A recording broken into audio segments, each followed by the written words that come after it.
This is Elected, a podcast for women and our active accomplices in and around politics. I'm your host, Sarah Elder Chaminara, and today my guest is Tiffany Balducci. Hi, Tiffany. Hi, so happy to be here. I'm so excited to chat with you.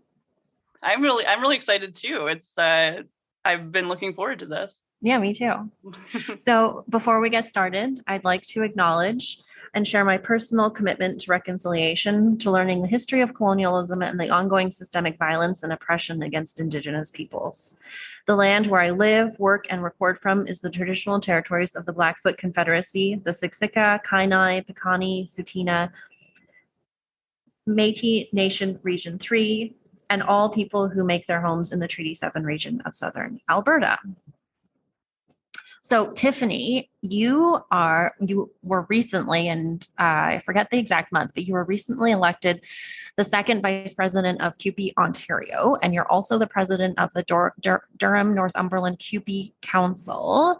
And we met through Madam Premier, yes, and coming into the store like a year ago, probably, yeah. And I've met your beautiful child and your partner, who's also very involved in the labor movement here in Alberta. Yes. And so I'm so curious to know how you started out, how did you become political, and how did you become an activist and start your work in the labor movement? Yeah, that's such a good question. One that I don't, because I'm so usually in the moment of what I'm working on or organizing, that I don't sit and take stock of where I started or how I became second vice president of CUPE Ontario. And you're right. It was about a year ago that we met because I was pregnant and now, yeah. Now she's outside. A year old. She is, yeah, she's on the outside and almost a year old. So yeah, time flies.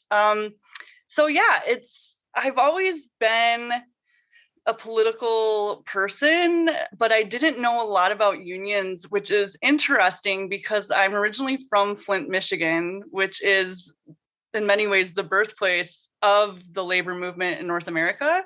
And I found out after getting involved in unions on my own that my great-grandfather was actually in the Flint sit-down strike.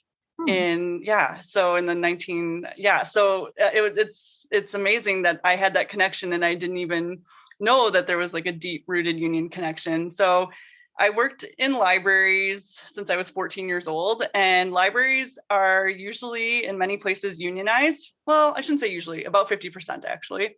And the one I worked at in Flint was, and I didn't really know what that meant, but I was facing harassment in the workplace at 14 years old. Someone was following me while I was shelving books, and it was really scary. And I went to my boss and said, what can I do? And she said, well, you should dress more appropriately so people don't follow you in the workplace. And I was only 14. You can't see, because this is audio, you can't see my facial expression right now, but my jaw just dropped. Yeah, you too. Yeah, so she said I was bringing it on myself. Someone wanted male attention, and I was wearing what I wore to school. Like, it wasn't like I went home and changed. That's never the answer. It doesn't matter, even if you were wearing a bikini. Yeah, and she was a woman, of course, like in a library, a librarian that I looked up to a lot. So I was really upset. So I went to my union, and I went to a union meeting, and I expected them to fix it for me. I'm like, okay, they're going to talk to her and tell her to do this. And they did a really good job actually making me part of the solution rather than, saying, we'll fix this for you. They sat down and we brainstormed how we could prevent not just this from happening to me, but from any of the people that were shelving books. They're called pages. So I became really, I was really inspired after that. And we did, deal with it and through the union. And then I became what's known as a steward, where you're the eyes and ears of the union in your workplace. They used to be called shop stewards, but in libraries, it's not really like a factory setting, but you just go and get, you hear what the issues are in the workplace. They didn't have any of the teens involved, so I was one of the first. And you were 14. I was 14, going around. And you were acting as a steward in your workplace. Going around, hearing the issues, focusing mostly on the other teen issue, like the other pages, bringing those issues forward, making sure our voices were heard at the bargaining table. I didn't do negotiations at that age or anything or handle grievances, but I did go to the meetings and give reports. And so then I went to, worked on my bachelor's degree, and my master's degree is in library and information science, and was lucky enough to be hired right out of library school at the beginning of the recession, middle of it. I don't know. It's kind of been like the timing, 2008, like when there was like the mortgage crisis in the States, and I left the States to come to Canada, super excited about that.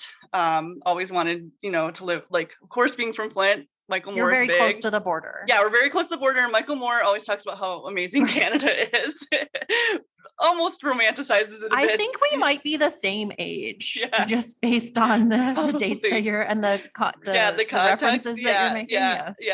I'm an elder millennial. Me too. Yeah, so we're the same. Yeah. I'm 39. Yeah, so I'm 38. So yeah. Yeah. Exactly. Okay. This makes so where I'm at. We're connected we get along for a lot of reasons. Yes, it's so true. So long story short, I went to work at a library as a librarian. And I was in my early 20s at the time, went to the union meeting like my third day of work, and they were like, wow, this isn't what usually happens. Got on the executive as like the recording secretary within like my first 2 months of work, which most people don't do. They like to like lay low and get their, if they're on. But you had your hand up. Yeah, I was like, I'm doing this. I want to be at these, I see the value of unions. I see the value of collectivism. Libraries really need it, even though people don't think they do sometimes. Like there's a lot that happens in libraries with the public or with bad bosses that unions are definitely needed. And there's mostly women that work in libraries. And so the pay is much less than the male comparators of other municipal jobs, especially for public libraries. So that's a thing that we tackle a lot. Well, public libraries are also more than just like a place where you can go and take out books. Public libraries are also a place for people who lack, for example, access to the internet, who are using it as a resource center in different ways, who have different and unique challenges, and that's a safe space for them. Yes. So it goes the importance and the community making and the place making of a library goes far beyond just being a place where you can go and enjoy and love books. Yeah. And people sometimes say, what happened to quiet library? Because they expect it to be like this little quiet place sometimes, but it's like you hear kids having story times that are totally free. Like you can bring, all ages there. There's programming for all ages. You can see, meet authors and do amazing. There's rooms that can be booked for free. So yeah, it's you nailed it 100% how important they are to communities, and the workers really need the support. So I eventually became president after a few years at that library, and actually our executive was the youngest executive of that library system, and we were all women under the age of 40 at the time, which in the labor movement is unheard of. Even now, I'm considered a young leader in the labor movement, and I feel like I've been around a very long time and so it was unheard of. And then started getting more active in our provincial union, which is CUPE Ontario, which is a political so CUPE has locals that are in the local workplace, and then they have a provincial union that's the political wing. And then there's the national body, which does, the servicing and helps out with the grievances and things like that. And there's a national executive. So I was elected to the provincial executive as a member at large. And then each year if there wasn't an opening, I'm putting in air quotes, like someone wasn't fourth vice president anymore, I would run for that position. And then third, and now I'm second vice president after being on the board, I think about 7 or 8 years so far. So and then just did various organizing throughout that. So my most recent election was in April. It was all online. It was an online convention because of the numbers were rising with COVID. And it was an acclamation, actually. No one ran against me, which you see that happens a lot in the labor movement, actually. Really? Yeah, very rarely are there. If it's a leader who's been involved for a long time, it's really difficult to defeat an incumbent in many cases, especially in a virtual convention. You see, and you rarely also, and this is interesting, see people who have been in the position for a long time challenged. Unless it's a protest candidate who knows that they probably won't win, but they just want to say, hey, like there should be elections because we're supposed to, we democratize our workplaces. It's interesting that sometimes our conventions are a little bit of guided democracy in some cases. And it's a machine in itself. It's hard to get in and defeat an incumbent from the outside. I think it's like that in all politics in many ways. Are there movements within the union movement then to deal with, equity and equality and diversifying the labor, like the elected labor movement? Yes, that's a great question. So I was actually part of, when I first began, there was a group called Equity in CUPE, and it was a caucus that was ad hoc for diversity purposes. And one of our goals was to change the Constitution to have elected positions of so there would be a women's chair, LGBTQ chair, so that there would be representation positions for all 6 of our equity committees, and that they would have a place at the table at the board. And we did organizing around that for a few years. And every year at convention, we'd have the constitutional amendment hit the floor, and it would be a debate on, you'd hear why people think these positions are important. And then you'd hear people say, oh, we believe in equality in the labor movement, which means everyone has an opportunity and there doesn't need to be specialization. So we would. Which is so fascinating because it's advocating for the status quo. Yes. Yeah. Oh, that happens a lot. So in Ontario, we were able, I think about 6 years ago, to get these equity seats is what they're called. And so now we do have representation at the board level for workers with disability, Indigenous, women, LGBTQ, a young worker, which is amazing. In some provinces, young workers have a space where they have a voice and no vote, which also seems so I don't know. It's interesting to me that. Well, as someone who I believe that 16-year-olds should be given the vote in Canada. Yes. Well, actually everywhere, to be honest. Yeah. And so if you can drive a car, you should be able to vote. Yeah. Yeah, have some kind of say over the roads on which you're traveling, for example. Well, and also you can develop and build that, from a younger age, that citizenship and engagement piece. Mm-hmm. I think it really writes off, a large part of our population. And by saying, they're too young. Well, they're old enough to work. They're old enough to drive. They're old enough to do a lot of, very adult-like things. Yes. And it diminishes their intelligence to say, they're just not mature enough. Yes. Yeah, I agree with that. And we do see that also. Yeah, that's a great example in the labor movement. If some places have the young worker, they want them to be, there to give feedback, but they don't get an actual vote, which they're a worker. When I was 14 in my workplace, I was allowed, to vote on things, and I should have been. I was working, I was there. So I was representing members. So, but nationally, CUPE National, we have the same debate every 2 years when convention happens about these equity seats. And there still is a movement, grassroots movement, equity in CUPE, because we don't have those seats nationally yet. And it is the same debate year in, year out. Why people want to see their, their faces or they say, oh, there already is, over 50% women at the front of the, room, because in conventions, there's the leaders sit at the table in the front or on the stage, essentially. So they say, oh, look, they'll point and say, there is this representation, but it's usually when you go into a union space, generally, it's, I would say, almost always 80 to 90% white faces that you're seeing. And that is not the membership. That does not reflect the membership that we represent at all. So there needs to be a lot more work done in, advocacy. In CUPE Ontario, we've had this anti-racism action organizing plan for a few years, and it's really helped out a lot with getting folks involved who have been, traditionally overlooked or didn't have the resources or know, people weren't.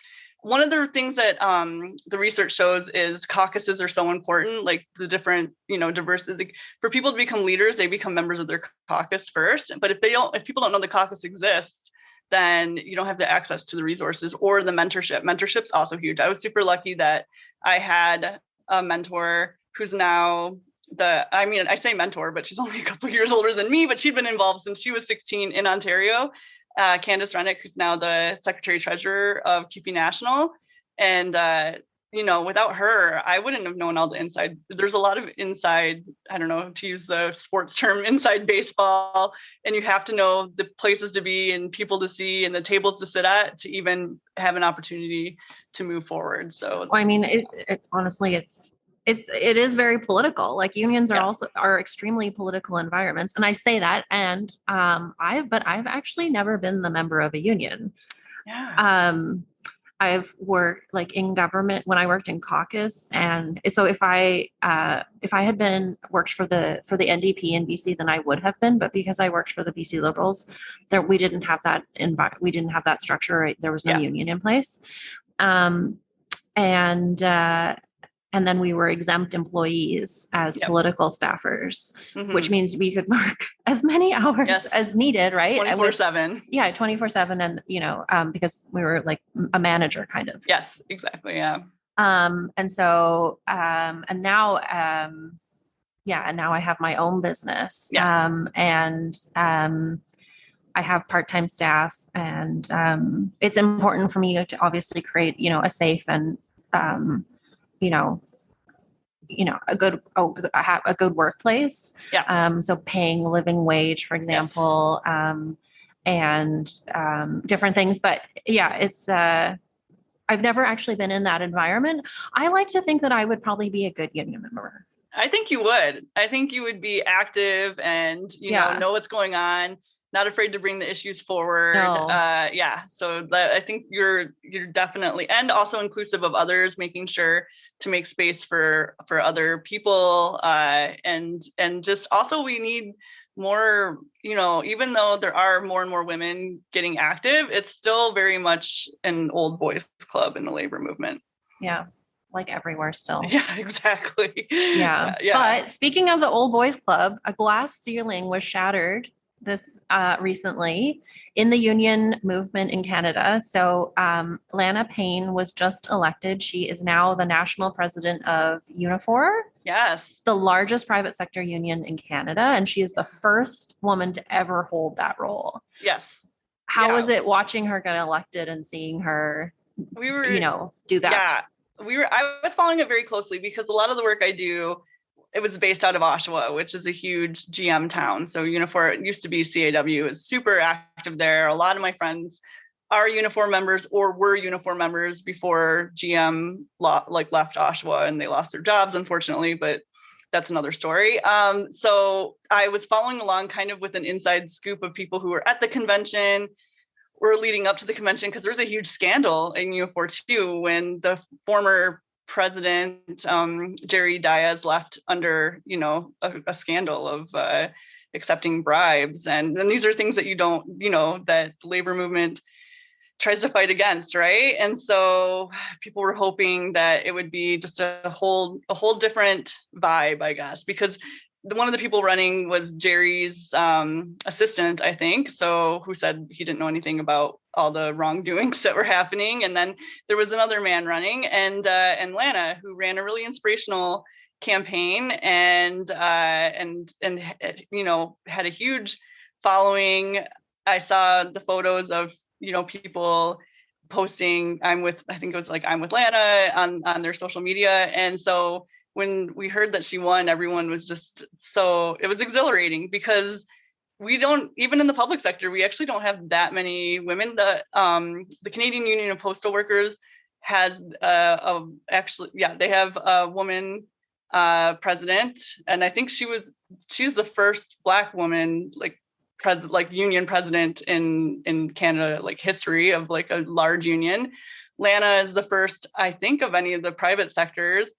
So it's going to be a huge voice for not just the more progressive sides of labor, because Unifor also, under the former president, kind of left the labor movement in some ways. They left the Canadian Labor Congress, which is an umbrella group where unions typically join so they can all work together in solidarity. And when unions leave, it typically means that they want to steal other members. It's called raiding in the union. So, and if you do that, you get kicked out of the Canadian Labor Congress. There's sanctions.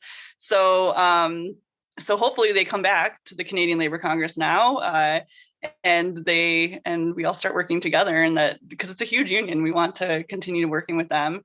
And I haven't met Lana personally, but I look forward to it because just from what I've seen on social media and mutual friends, they say that she's just an amazing leader and just a great person to be around as well. So I look forward to meeting her, and we're really excited. I'm sure she'll be at our convention. They usually attend each other's conventions. Also, Unifor had the Arkells play at their convention, which is amazing. Like, wow. Yeah, I know. We haven't had a concert like that at any CUPE conventions. I'm going to see how we do that. I mean, that's a really interesting way of, getting people excited about attending, but also kind of like, oh, I'm a union member, and this is the experience that I can have as being a part of this movement. So it's very smart. It is so smart. We have to be a lot cooler, I think, in some ways. So I look forward to Lana doing that. I mean, that's what we try to do with the CUPE Cast, with our podcast. We try to do, we say like, it combines unions and pop culture. So we try to make it, I don't know. Yeah. The fact that I'm saying we try to make it sound cool makes me not sound cool at all. But we try. No, I think it's definitely a part of, kind of in the same way that politics has to be, people do different things to kind of like attract new people and, get people out to volunteer, and making things fun and interesting and trying to be cool is really important, but it's also, really hard. Yeah. Yeah, and we're lucky in a lot of ways right now because there is a resurgence of the labor movement in the States. We're seeing it. They're calling it a hot union summer, or hot labor summer in Canada or the UK. Yeah, so we're seeing a lot more. The unionization rates are going up and up, especially in the States, which is great because they've been tanking for a while. And in the service industry mostly, but places like, the Amazon warehouses and Starbucks is like Starbucks right now. Yeah, that's huge. So which is good. My sister used to work for Starbucks, and they fired her years ago for her wanting to take time off for my grandpa's funeral. So it was sad. Yeah. And she'd been there for like a long time. It wasn't like she like at the last minute just asked. So I'm glad that, unions were created to soften the blow of capitalism. So that's what they're there for, to make sure people have like work-life balance. And we've gotten away from that in many ways. So, well, and so that's an interesting lead into, I said I wanted to talk about my own personal evolution. And so obviously, growing up and being in a BC, working for the BC Liberals, and, there's a lot of opinions, obviously, about that government, and they're not in government anymore. And then, and when you're in politics, you kind of, live, breathe, and die, and, you're in the bubble, and you drink the quote unquote Kool-Aid of, whatever movement it is and whatever party you belong to. And so, I would say that I wasn't entirely closed off, but I was, really skeptical kind of the value of the labor movement and of unions. But it was as I got older and I spent more time working in government, which I definitely don't think is this, not everyone has the same experience as me. But, I became more progressive as I spent more time in government, which I don't think is very common. No, I wouldn't say so. Yeah. The adage is typically that you become more conservative as you get older, but I'm having the opposite experience. I was going to say that, but I didn't want to say, as you get older, typically that is what one hears. Yeah. No. I'm going in the opposite direction. I definitely, and so, thinking about worker rights and, the benefits of a labor system. That being said, I do see obviously still issues with it. I'm not, like anything, there are things that you agree with and things that you're like, oh, this could be better, or this could be different. But do you have conversations with members who maybe are skeptical about the value of being in a union, and what do you say to them? Oh yeah, that's a huge one. So there's these conversations happen. Okay, so when I was in the library system, it would happen frequently. libraries typically have in the same union folks who have their master's degree, which are the librarians. Like librarians are people who have their master's degree, and then there's like library techs, library workers.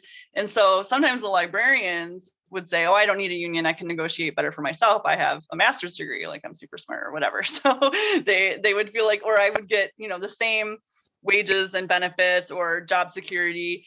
And then I would just say, you know, maybe that's true, but also there are things that you never see coming. So what if, you know, something happens and you're unfortunately sick or you break your leg? Like, are you going to then negotiate for yourself the health and safety standards, or how your wage, like your leave from work, which the union, you know, negotiates, and so everyone has access to multiple different kinds of leaves in many cases, or training and further education, personal development. So in that situation, it was very specific that I would be able to point to a collective agreement and say, look at all these, it's not just wages that we fight for, but there are all other, you know, there's a greater equality, a chance to get, you know, what's known as pay equity. There's supposed to be transparency and, you know, due process. You can't just get fired at will, like you have due process there and a way to appeal or have a grievance. When there's also seniority. Strikes, yeah, seniority is right? huge. Yeah, that's a huge one too. Like, you know, in other sectors that are not unionized, if people age out or get older, they run the risk of being let go for someone they can pay that's younger, that they can pay less, right?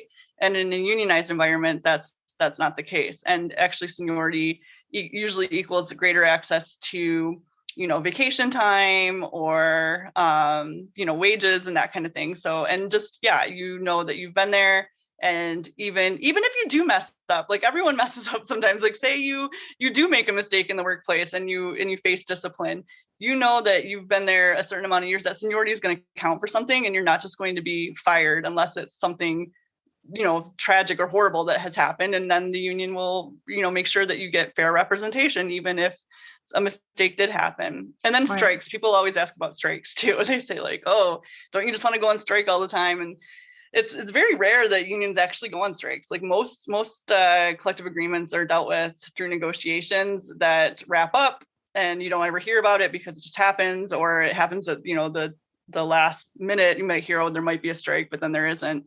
So, well, I think that people want job stability, yes. right? And, you know, in contract negotiations, you know, you're negotiating for multi-year agreements that provide that certainty of knowing, you know, what you're going to be paid and what kind of, you know, increases you might receive.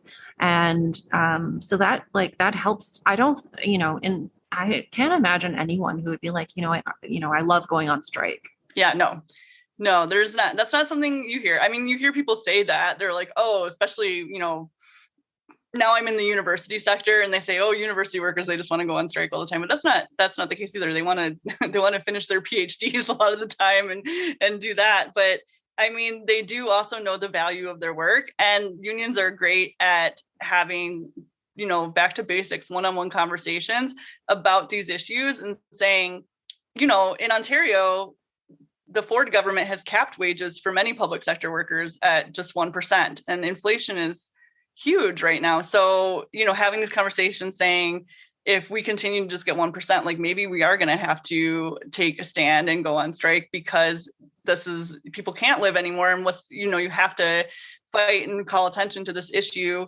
of, you know, wages, or if you're in an unsafe, like at the work environment during the pandemic, in some cases, like have become really unsafe for some people. So they're ready to walk if they need to. And it can be really inspiring. And a lot of times strikes are led by like women, which is, you know, because they're just not afraid to stand up in some ways. And they're like, if you feel like you have, like, maybe they might feel like they have less to lose or something. So they're ready to walk the line. And I mean, that's how we got maternity leave, was the Canadian Union of Postal Workers went on strike. Well, I mean, think about even the right to vote that started with, you know, a strike movement, like, women organizing. Yeah. And I think one of the lessons for me in terms of the value that I see in unions, one of the greatest ones, is especially, you know, in you know, wanting to activate, you know, women and people to feel power, like to understand the power that they have in as voters, and and demanding and asking politicians, governments to do better and to do things for them is strength in numbers. Mm-hmm. You know, the individualism of things is I mean, there's such strength in community, and when you have more people around you who are all asking for the same thing and understand the value of it, you are more likely to be heard and have your concerns addressed. Yes. And then when that happens for you, what's the saying? A rising tide raises all boats. Then it helps others in various other working places that, they're like, oh, I benefited from this too. Like, pensions, for example, for years, women or historically oppressed folks didn't have access to pensions, and unions have done a great job at going to bat for that and having, making sure that they were, equally accessible, because for a long time that would be a huge thing. Like, women wouldn't have the opportunity to retire, or they'd have to stay in relationships that maybe they didn't want to stay in because they didn't have access to a pension. And so they were, so that's just like one example. And then that spills over to non-unionized workers in some cases, or going back again with maternity leave, like they were on strike and stood up for that and got the public on their side. And now it's gone from 6 months to 12 months to access to 18. Like, I'm on an extended parental leave, which I'm so grateful for. And if it wasn't for that collectivism before my time, if I went in and knocked on the door of my employer, yeah, maybe they would have given it to me, but maybe they wouldn't have. And that's the whole individual attitude is, there's much greater strength in numbers. And we see that time and time again. Yet we're fed lies that, this like idea of the rugged individualism. I'm from the States, and I know here in Alberta, we hear that as well. Like it's, the pull yourself up by your bootstraps mentality. But I see that going, especially after the pandemic, people have realized the value of access to the collective, but also to like the social safety nets. Yeah. And I think we're kind of, maybe that people are realizing, like we're seeing in the hot union summer, and I hear it's on TikTok too. I'm not on TikTok. Oh. I'm on Instagram, but I hear that there's some TikTok reels about the importance of unions, and it's with Gen Z is revitalizing it, which I'm excited to hear about. So I just got a new card in the summer, or oh my gosh, I just received a new card in the store, and it says, hot girl summer is over. It's time for the fall of the patriarchy. Oh, I love that. That's amazing. Yeah. That's perfect. Yeah, it is. So maybe you can apply it to the labor movement as well, right? I might. Yeah, I love it. That's perfect. Yeah. It can apply.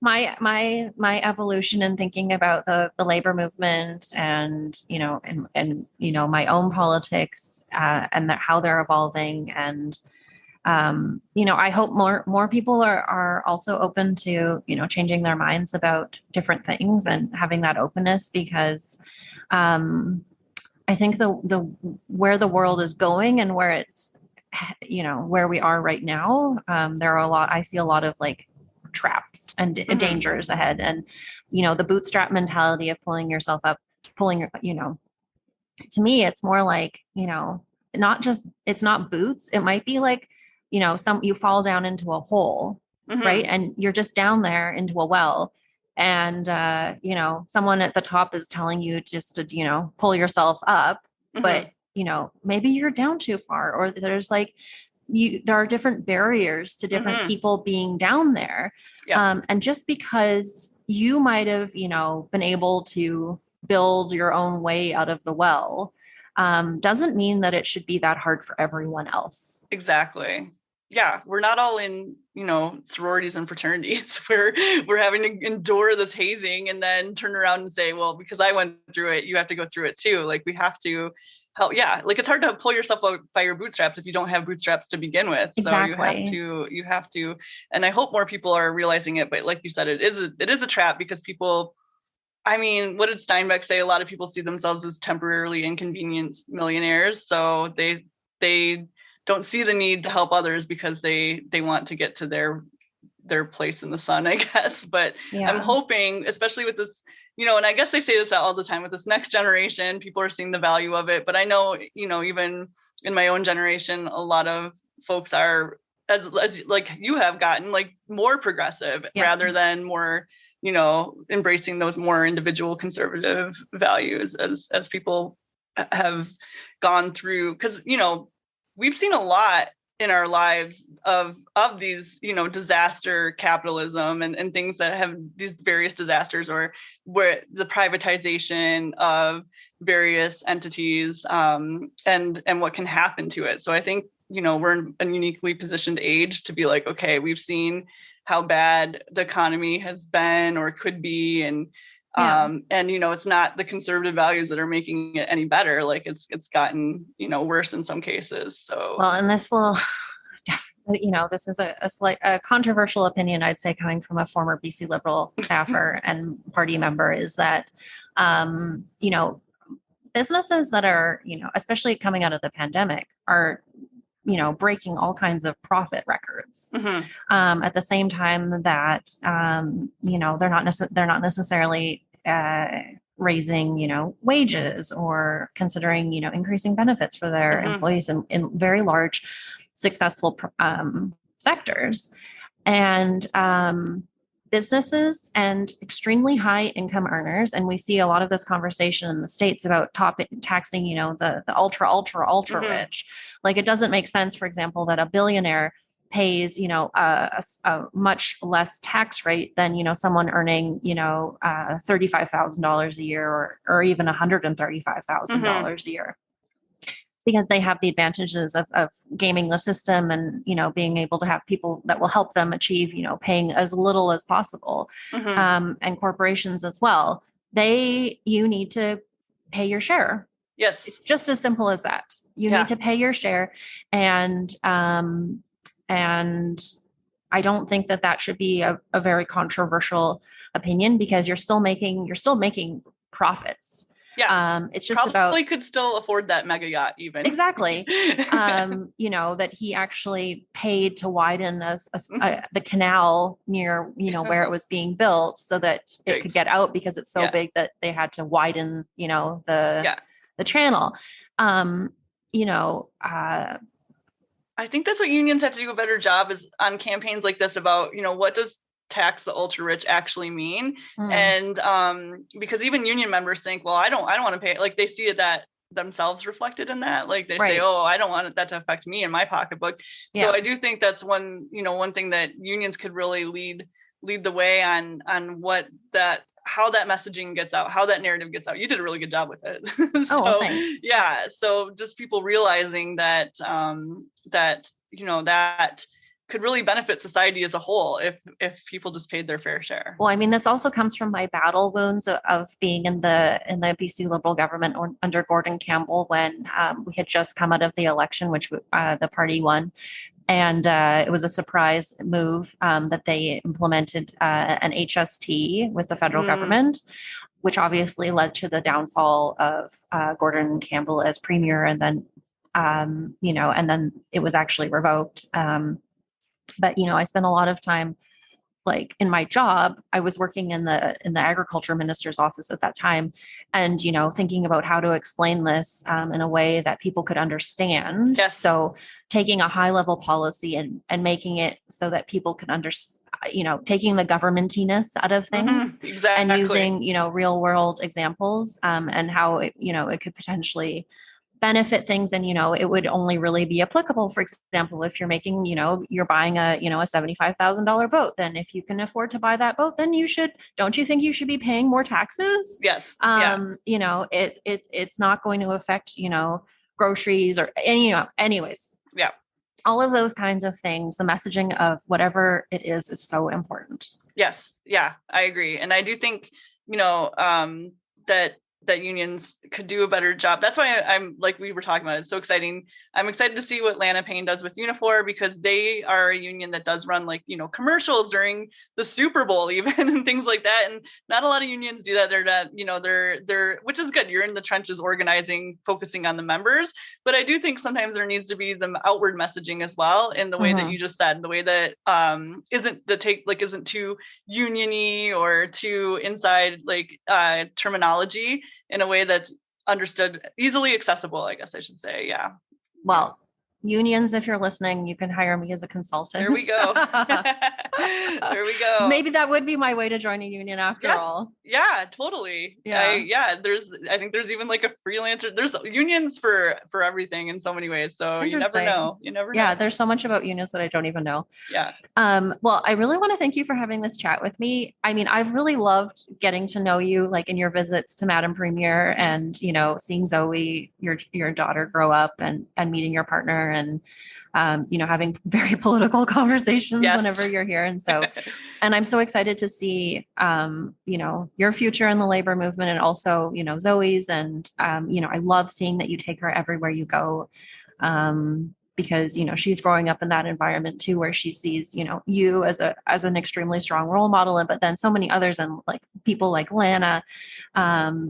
It's just, creating even within the union movement, there has to be the next generation of leaders, of women and marginalized people. And so you're doing something really valuable by having her in those environments. Thank you. And I do have to say that the labor movement has made it extremely accessible. The spaces we go to, they do typically provide access to childcare, and the childcare is, the childcare providers either unionized or making a living wage. So they do make the spaces accessible for us as well. And everywhere should be like that, so you don't have to, when you have a baby, you don't have to make decisions that you don't want to make necessarily about your, the future. And thank you for saying that. That's really means a lot to me. And your space has been so amazing, especially in the postpartum period, where things it can get a little bit, time just takes a weird spin. So I really appreciate the space that you provide, and this podcast. It's so amazing. Oh, thanks, Tiffany. Well, I'll let you get back to your whatever you have planned for today. But we'll obviously be in touch, and just thank you so much for joining me today, and for, having this. I loved our conversation. Yeah, me too. It was so fun, and such a pleasure. Thanks.